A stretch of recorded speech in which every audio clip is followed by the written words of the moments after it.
Read me. There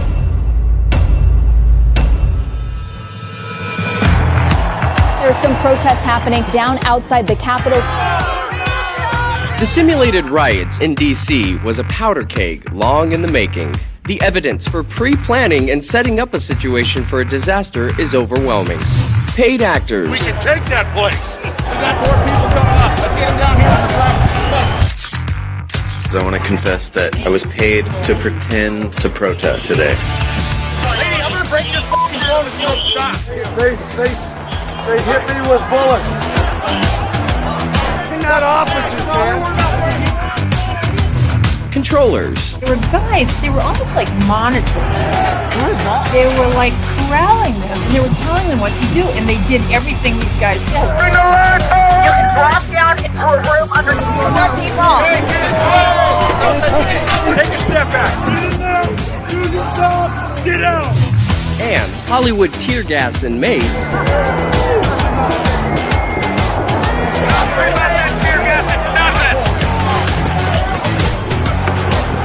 All on display for hundreds of professional photographers conveniently on scene.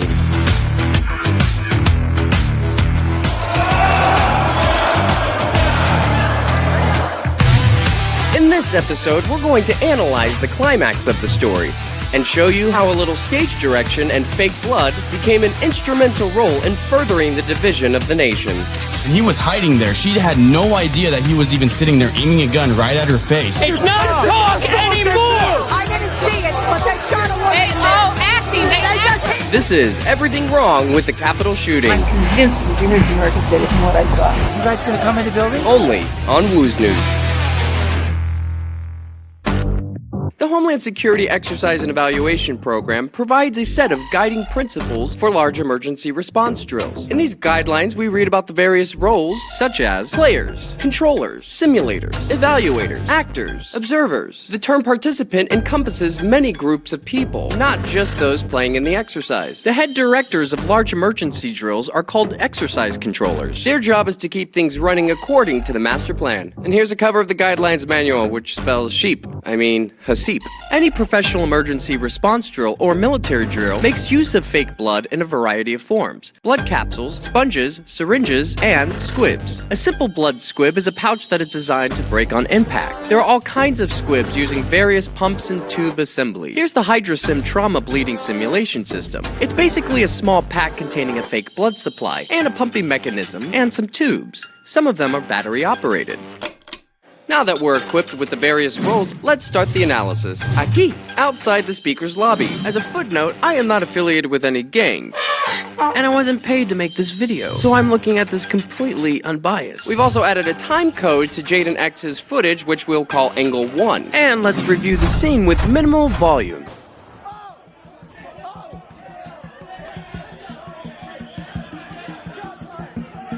You'll notice how much chaos is happening on screen, yet our eyes are fixed to the woman because that's what we're here to see. No one seems to be concerned with being the next target. It's bang, action. It should be noted that everyone in the room knows what's going to happen. They all play towards the camera. Now, let's take a look at some of our characters. Adam Gray, our photographer. Taylor Hanson, Vetter, Rufio, Fredo, Yellow, Data, Jaden, Thomas Barani, Ninja/Evaluator, Secret Agent Man, or as I like to call him, Sam, Medic/Controller, Parrot Blocker, Shades, Red, SWAT 1, and SWAT 2, Frickin' Frack, and our star, Rabbit.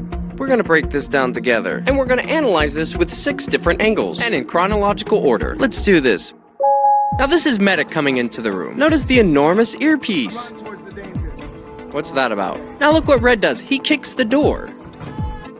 Now we see Red either pick up something or drop something, and it looks like Medic does the same. And we know he's the Medic because of this patch or sticker. Here we can see Red has one glove on, and you can see Jaden in the distance. Now we're all kind of led into this room outside the speaker's lobby. We can see Medic has one glove on as well. There's Frick. Oh, hey there. And there's our star. They're just waiting around again. And you can see our star looking in the direction of the weapon. She seems amped up or nervous. And you can see we have Taylor Hanson on our left. Notice how Yellow hands Rufio the helmet. And notice while he does that, we can see Cop 2 and Fredo discussing, almost like they're waiting for something. Okay, we got police coming up. Okay, we got police coming up. Now frickin' Frack come down. Rufio takes off his hat, changing his appearance. He receives the signal, and they leave. And it all feels a little rehearsed. And you can see Adam Gray push his way through. Now this is Orange in the front. You should also note that the glass is not glass, but plastic, or stage glass. And you'll notice that this barricade was set up before they entered the room. You can see Barani in red to the left of the screen. In about 30 seconds, they're gonna make their way to the front. Notice how our star keeps looking over to the left, as if she's waiting for something. As the officers leave, they're pretending to talk to each other. And you can see how easy this plastic comes out. You see how easy that is? Frack taps the back of Vetter. Jaden is the first one to give the command that there is a weapon at 34 minutes and 49 seconds. And you can hear others chanting the same thing. Notice that the gunman briefly removes his hand from the weapon, like he's communicating, replying to his earpiece. Look how long it takes him to do it. Notice this person just walking in the background. If we draw a straight line from where the weapon is to where our star is, you will see that they don't match up. The weapon is far below her neck area. And boom, right there. Now that's 15 seconds since Jaden announced there was a weapon. That's important. Now let's back it up 15 seconds. We can see this guy point to Orange. Orange gives a hand movement, and look, the Hollywood glass just falls right out. SWAT 1 goes to Sam. Now why would Blue ever be in on this conversation? Blue makes his way past Yellow, where he grabs him, and you can see Barani making a hand movement. And he touches Red on the back, and Barani signals her to get into place. And she goes through, and she's ready to fall. And they all scatter. Notice this guy in the background. No one looks in the direction of the gunman. Yellow gets into place. Now that's Rufio. Right when she goes up, he turns his back. It doesn't make sense that Rufio's corralled all these people into breaking down the doors only to step to the side and turn his back. In this angle, Rufio turns to take a peek. And he touches Red on the back. And Ninja automatically puts his hands up. Also, notice when she falls back, her backpack looks fairly plump. A perfect breakaway for a fall. And you'll see Yellow breaks her fall, boom, with his foot. And here you can see the plastic glass. Red gets out of the way. And interestingly enough, Ronnie moves down just to touch her right backpack area. Just for a brief moment. While Sam comes down, he moves her, 9 inches to his left. He's about to reach under her right shoulder. At the same time he does it, SWAT 1 briefly squeezes her right hand, or he's putting something in there. When Sam picks her up, she puts her hands in front of her face. It almost appears that she opens her eyes right there, and she just puts her hands down. Boom, she's set down, and then her elbows go down as Data and Orange move into place. Now Sam's gonna make a big hand movement. His left hand is still under her right shoulder, trying to give her a back massage and shit. Who writes this? And look how she's laying. She's still got her right leg up. It's only been 11 seconds since the weapon went off. And here you can see her curl the side of her mouth up, while a drop of blood runs out from under her nose, which takes less than 16 frames. Here it is in real time. No blood. And there it is. And she has her hands like she's about to give a shadow puppet performance. It's just an interesting face to make. No suffering. It's like, boom, instant death. She's basically using that backpack as a pillow. All the while, look to Sam's right. There's Ninja. And Ninja's been there all along. And he comes down with him. And it almost looks like she has a smile on her face. It's almost like a Mona Lisa. And she's holding her right hand clenched like she has something in there. Now you have SWAT 1 coming in, playing a scene blocker. And notice how Rufio is just clamoring over SWAT 3, because there's quite a bit of photographers in that room. Now look, frickin' Frack. He grabs him in the back, and he puts his hands up. See how he just grabs him and he puts his hands up? They were friends earlier, remember? And look at Barani. Okay guys, I'm just gonna pull out my phone. And notice how he looks at his hand. He's gonna do that a couple times. And there's a reason for that. So now SWAT 1's making his hand movements, you know, the big pointing. And now he's gonna put up his weapon. And he does this little dance with his knees. Okay, thank you. Thumbs up. Like he's pretending to talk to someone. And he's like, thumbs up. And now Data moves in. He clumsily takes his book bag off. Now here it gets really strange. With the exception of her nose, at this time code we see there's no blood on her. 3517. We're gonna see her pop in right there. Nothing. 3521. But wait, boom. 3525. 4 frames. That's 4 seconds. And now it looks like she's devoured some small woodland creature. Don't you love how blood defies gravity? But how is that possible? Let's back it up 4 seconds. Now watch. Notice how Sam moves his left hand from her right backpack area, and he goes to grab her hand like she's doing a peace sign. With her hand, dips it in. Look at that movement. Now you can see him move his hand across her face. But look, she moves her wrist into his hand first. It kind of looks like she's smearing blood on her face, or putting something in her mouth, but you can see the movement. And he swats her hand down. Then he forcefully turns her head to the right. It's hard to see if those are her fingers or if she's holding on to something. Now Sam gets up and all he's doing is just pointing. Look, well, I guess my work here is done. They're both pointing at the same time because it makes for good pictures. You've got the drama, you've got the pointing, and now this blood is just gushing out of her mouth. Don't make no sense. Do you hear that? Y'all murdered this person? It's only been 21 seconds since the weapon went off. Just grabbing him like, what are we gonna do? And notice he has a full beard. Do people in these positions normally have full beards? Maybe? Okay. He's also double masked. Ooh, such a secret. And they just keep pointing. Look. SWAT 1, SWAT 2. We can see that Yellow has changed his appearance as well. And so Data does these big gestures. She's still got her damn hands like she's playing a scarecrow or something. Now this guy coming in, he's a parrot blocker. And he's saying, move, move. Data just looks up, he's like, medic, scalpel. All the while Ninja's still back there, just monitoring everything. Data is just still fumbling through his bag, not looking for anything in particular. Everybody's just kind of moving around her. Got an active shooter. We have an active shooter. How original. Get her down. Get her down. She is down, bro. God, it's so cringy. Get a light. Flashlight. So they're screaming for a flashlight. Out of all things, a flashlight. Because the flashlight will enhance the drama of the photos. And it draws the eye down towards the light. Where's she hit? Where's she hit? Yeah, it seems like no one really knows. And that's when she opens her mouth, like she's spitting it out. You can see she has blood on her fingers. But when do we see her ever touch that area? And Data taps her left hand and she puts it down. He like flicks something away, fixes something out of her hair. It's unclear if Data is contributing to the blood effects or if he's just a scene blocker. You can see SWAT 1 knees her right arm closer to her, and then she tucks it under her right butt cheek.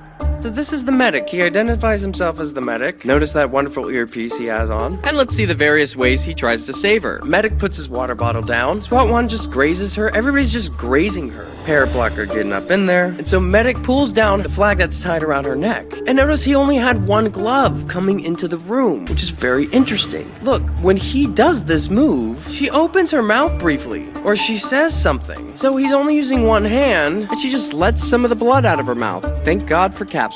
And her eyes she's looking at things, where before she was just looking straight ahead. At the same time, you can see them just hanging out. And here comes the scene blocker cop. Now Ninja's either just making hand movements for the camera or he's giving directions to SWAT 1. And SWAT 1 is just fumbling around with this little napkin, this little toilet in a baggie. Notice how Medic tucks this, what looks to be a cell phone, in between Data's knees. It appears Data takes the cell phone away with him. Did you see that? What is Parrot Blocker pulling from her hair? And here he puts it into his pocket. Parrot Blocker shouts to SWAT that he's a medic, yet does nothing. You can start to see his very small pool of blood, like the size of a cookie, right where Sam's hand was. That's when they all come out. Get back! We can't save her! Get the f*** back! We can't save her! We gotta get EMS here, guys. Now, notice Ninja just randomly puts his hands up. The cops have been next to him this whole time, and now he's putting his hands up. It's for the camera. She's dead. I caught her phone. Her eyes. Did you hear Jaden? Because he keeps repeating it over and over. He's saying the light faded from her eyes. They're all gaslighting because they know the audio is going to be recorded. So they're all kind of pointing and overacting and fumbling in their little corners. 3621, Taylor Hanson smiles. Look at Shades. And Fredo has no one to talk to. He's got nothing to do right now. And SWAT 1 and SWAT 2 are still fumbling with this stupid fucking bag. What is that, little gauze? So he's just tugging it along on the flag kerchief. Everybody's grabbing for her neck. What's that? That's Medic's hand. Do you hear the scrunch as he squeezes? And then Medic comes in. It almost looks like Medic hesitates, and then he comes in. Now we see this very small pool of blood. See how there's just a small passive blood stain? It leaves no trail or indication of a direction. There's no spine, satellite, or elongation tails. There's no cast off. There's no arterial spray or expirated spatter, which makes the use of a blood squib in her backpack and around her neck the most plausible explanation, which could be why during this whole ordeal they never untie the flag. She's gone, man. We're gonna see that black hat cap. He's still just looking for a pulse, but he just declared that she wasn't there. And now look, he clearly has blood on his fingers, and he turns his fingers around and looks at them, and he just wipes them on the flag. Look, he just wipes them on the flag, and he moves it out of the way. And that's when SWAT 1 comes in with his little towelette, dab, dab, dab. Dab, dab, dab, dab, dab.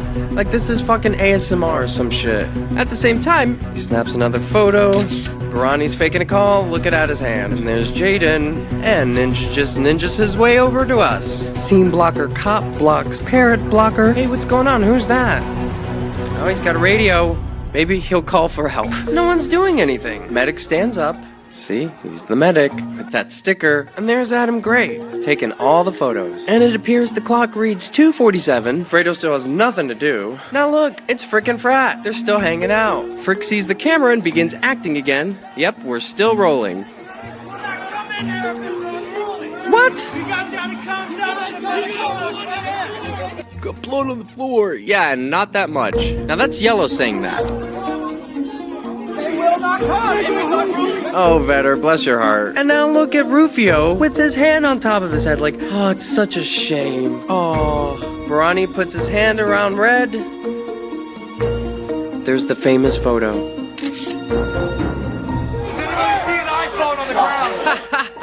Has anyone seen an iPhone on? Nobody's doing anything. Everybody's just hanging out. Angry lady number 1, she's just there to scream at them. Now notice they're still taking photos of her in the background, yet no one has done anything. She's dead, she's dead. Hanson in the background, he's got his footage. This is, oh no, we'll see him later. Barani motions to medic, and now Fredo motions for Bike Cop 1. Look, more pointing, more big hand movements. Do you see any blood on Sam right now? He put gloves on, and he's got little paper towels, or something. Maybe it's a script. They're still just getting all the pictures. Shades is making his big hand movements. Oh, he's grabbing Barani, but notice Barani puts his hand on his back, or he grabs him, and he lets go. Big hand movements. It's Jazz Fingers. And there goes Adam Gray. What's up, bro? Who later gets fake arrested. And then Red is pushed out with Data. See, they've already made one, and look how uniform they are. Looks like they made it just in time, even though they don't go out that way.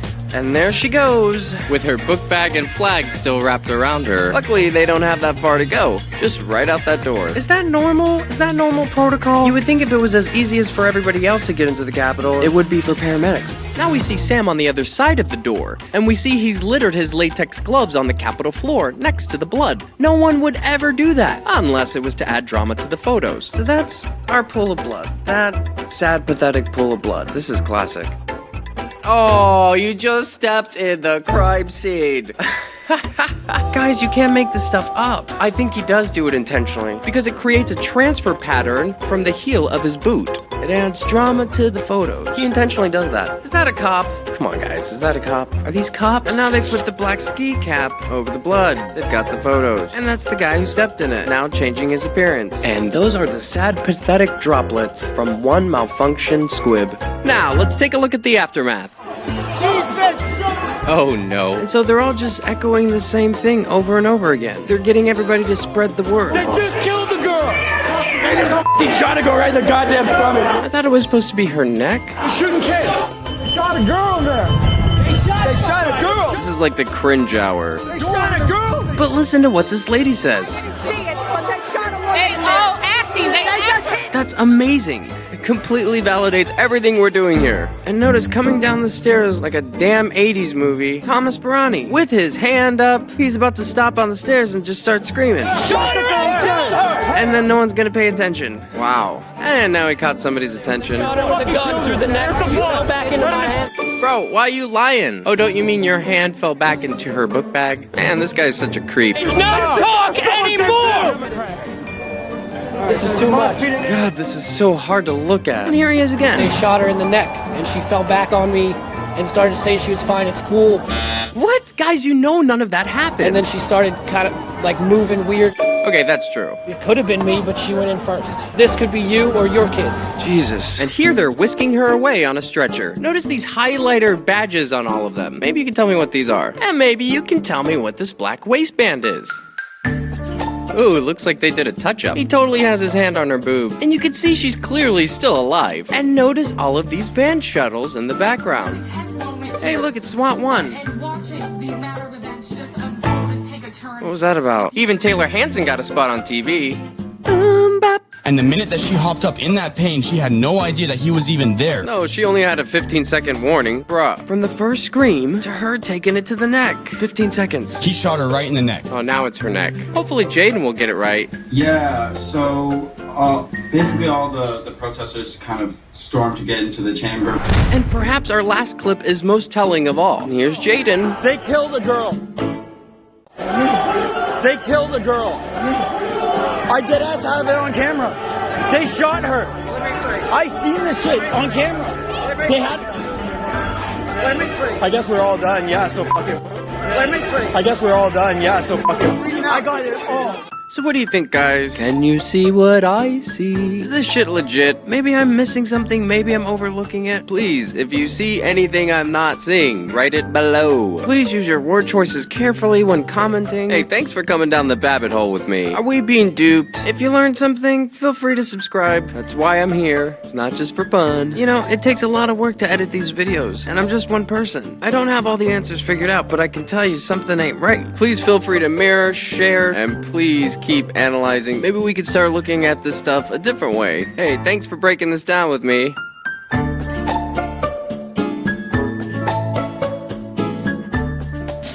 We just figured out Woo's news because we're fucking smart.